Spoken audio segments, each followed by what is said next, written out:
ඉරාවක් කියන්නේ ව්‍යාපාරයක් බැංකුවකට ඇවිල්ලා ජංගම ගිණුමක් ඕපන් කරනවා. චෙක්පත් මගින් ගෙවීම් කරන්න පුළුවන් නේ. හිතන්නකෝ ලක්ෂයක ණය හිමියට චෙක්පතකින් ගෙවන්න වෙලා තියෙනවා.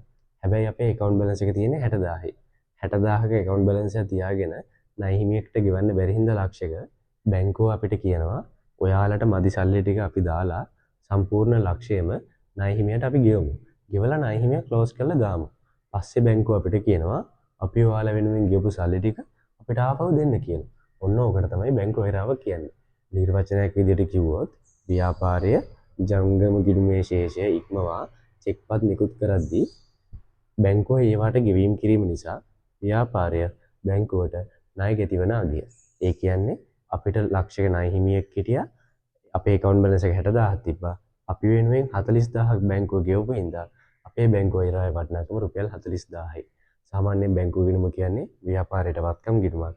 බැංකුව හිරාවක් හින්දා ඒ වත්කම් ගිණුම తాවකාලිකව වගකීම් ගිණුමක් වෙනවා. අර හිරාව ව්‍යාපාරයට ගෙවනකම්. මේ හිරාව කියන්නේ ව්‍යාපාරයට බැංකු ජංගම ගිණුමක් දෙන සේවාවක්.